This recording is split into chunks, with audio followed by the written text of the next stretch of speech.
alaikum. Voilà, je voudrais juste faire un petit témoignage de ce qui m'est arrivé. Voilà, j'ai fait une ruqya par notre cher Jamel jeudi dernier et j'ai continué après les traitements tous les jours avec de l'eau coranisée et de l'huile d'olive coranisée tous les jours. Je le faisais en journée. Et hier, je l'ai faite la nuit.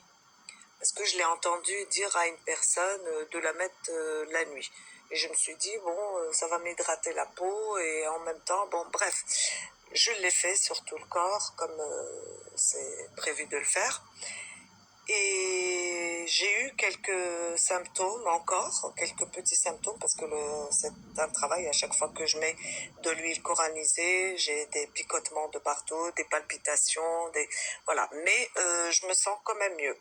Voilà, je suis apaisée, je suis vraiment très bien, mais quand même j'ai ces petits picotements, mais qui passent. Voilà, c'est pas très dangereux, c'est pas grave, voilà, c'est un mal pour un bien, on va dire, voilà.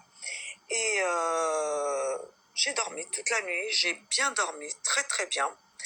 À un certain moment, bon, dans mes rêves, j'ai rêvé, en gros, parce que c'est ça le plus important, parce que je l'ai appelé pour lui dire, et justement c'est pour ça que, aussitôt, hein, une fois réveillée, je savais que ce que j'ai rêvé, c'était une libération. Parce qu'en fait, dans mon rêve, j'avais la police qui était venue, qui a frappé à ma porte.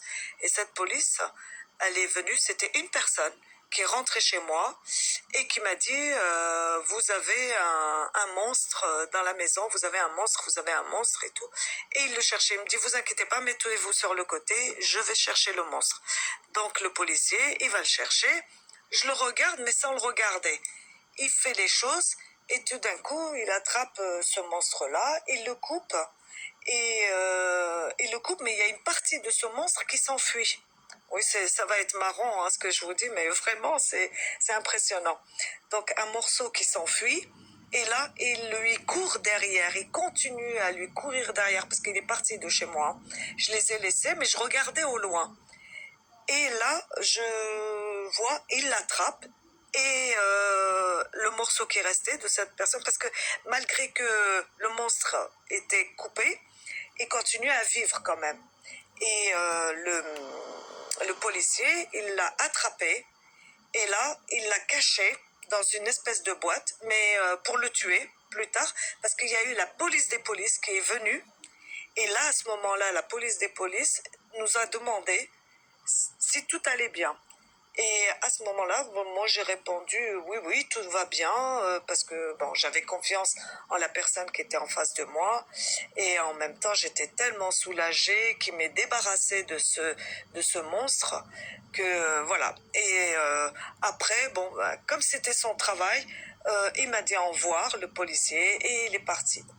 Voilà, et j'ai appelé parce que bon bah voilà, hein, c'était mon rêve et comme je me sentais tellement bien, je me suis dit il faudrait quand même que j'en parle à Jamel pour voir si vraiment ce que je pense c'est ça, parce que j'avais aussi une joie à l'intérieur, hein, je me suis réveillée avec une joie. Donc voilà, et il s'avérait que c'était ça. Et je pense que il va vous l'expliquer parce que je vais lui envoyer le vocal et j'espère qu'il va le mettre en ligne, parce que je tiens quand même à le remercier de cette façon, parce que c'est tout. Et merci encore, merci pour tout ce que tu fais, Jamal. Merci pour tout ce que tu fais à toutes ces personnes. Tu as soulagé des personnes, tu as fait du bien à des personnes. Jusqu'à présent, ça fait depuis jeudi dernier que je te suis et j'ai pas vu encore une seule personne ne pas dire qu'elle est soulagée ou quoi que ce soit. Vraiment, c'est très gentil de ta part. Et voilà. Donc, merci encore. Merci beaucoup.